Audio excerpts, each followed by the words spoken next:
Hello guys, this is Priya and welcome to my YouTube channel allrounder. Guys, जैसा कि आप सभी को पता है कि आज यूपीएससी का प्रीलिम्स का एग्ज़ाम हुआ है, पेपर 1 हो चुका है और ये मेरा फर्स्ट अटैम्प्ट है। मैंने भी ये एग्ज़ाम आज दिया है और मैं अपना सेल्फ गिवन एनालिसिस देने वाली हूँ इस एग्ज़ाम से रिलेटेड। तो गाइस, ये एग्ज़ाम जो मेरे पास सेट आया था वो सेट बी आया था, प्रीलिम्स का सेट बी मेरे पे क्वेश्चन पेपर आया था और ये क्वेश्चन पेपर जो आप स्क्रीन पे देख रहे हैं वो सेट बी का क्वेश्चन पेपर है।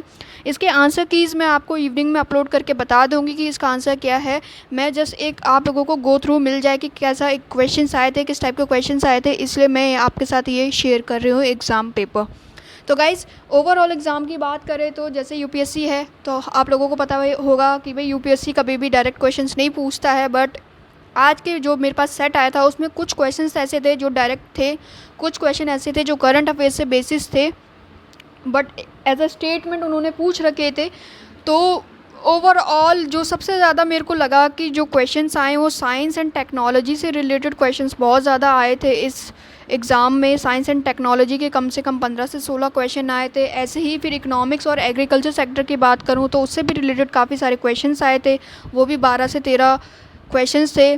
फिर आपका ज्योग्राफी से भी रिलेटेड आया था, हिस्ट्री से रिलेटेड भी थे क्वेश्चंस, पॉलिटिकल साइंस से भी रिलेटेड थे। हिस्ट्री वगैरह से ज़्यादातर जो क्वेश्चंस आए थे अगर मैं बात करूं तो आपके वो बौद्ध धर्म से रिलेटेड कुछ क्वेश्चंस थे। और फिर उसके बाद अगर मैं बात करूं आपके पॉलिटिकल साइंस की या हिस्ट्री में ही मैं बात करूं तो गांधी जी से रिलेटेड कुछ क्वेश्चंस थे, कुछ इंडिगो मूवमेंट से रिलेटेड क्वेश्चंस आए हुए थे। इंडिगो मूवमेंट से रिलेटेड एक दो क्वेश्चंस थे। और फिर उसी के बाद अगर मैं बात करूं आपका पॉलिटिकल साइंस की तो प्रियम्बल से रिलेटेड क्वेश्चंस आए थे। फिर आपका वेलफेयर स्टेट से रिलेटेड क्वेश्चंस आए थे कि वो कौन से कॉन्स्टिट्यूशन के अंदर कौन से किस चीज़ के अंदर आता है वो। फिर पार्लियामेंट्री सिस्टम क्या है, इससे रिलेटेड क्वेश्चन पूछे गए थे।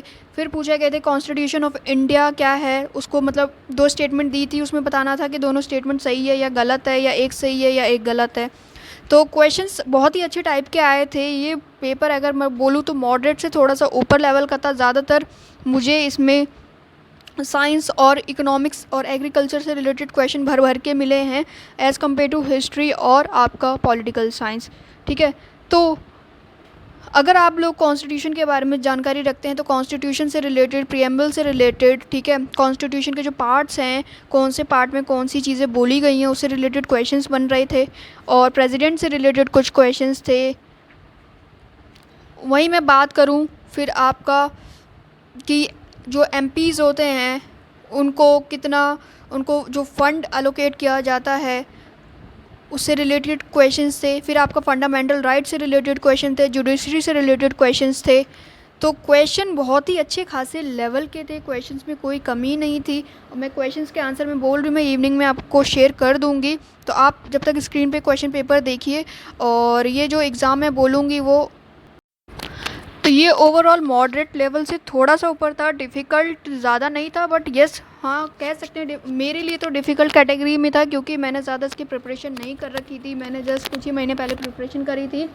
अगर बोलूँ मेरा फ़र्स्ट अटैम्प्ट कैसा रहा, तो मेरा फ़र्स्ट अटैम्प्ट मेरी प्रिपरेशन के अकॉर्डिंग मेरे फर्स्ट अटैम्प्ट में जो मार्क्स आ सकते हैं वो 65 to 70 के बीच में मार्क्स आ सकते हैं इस एग्ज़ाम में। तो मैं अपने फर्स्ट अटैम्प्ट से मैं खुश हूँ, क्योंकि मैंने जिस हिसाब से प्रिपरेशन करी थी उस हिसाब से मार्क्स मेरे आ सकते हैं। मैंने नेगेटिव मार्किंग अवॉइड करने की पूरी कोशिश की है।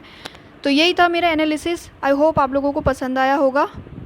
और जो बाकी आंसर कीज़ है मैं आपको इवनिंग में शेयर कर दूंगी। अभी सी सेट का पेपर 2 होने वाला है, आफ्टरनून में इसकी शिफ्ट है, 4:30 बजे तक सी सेट का पेपर ख़त्म हो जाएगा। देन उसके बाद ही पता चलेगा कि इसमें एक्सपेक्टेड कट ऑफ क्या बन सकती है, क्योंकि जो एक्सपेक्टेड कट ऑफ है वो एग्ज़ाम देने के बाद ही पता चलता है।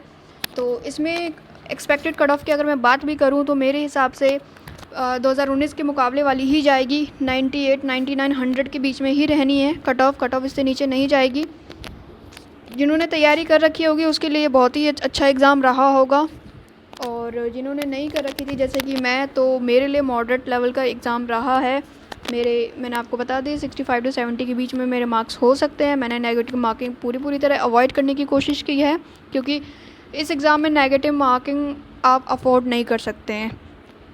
तो यही था मेरा सेल्फ गिवन एनालिसिस जो मैंने एग्ज़ाम में जैसा किया, मेरे को जो क्वेश्चंस आए मैंने उसको पहले तुरंत किया, और जो मेरे को क्वेश्चंस में डाउट थे मैंने उसको लास्ट में अटैम्प्ट करने की कोशिश करी।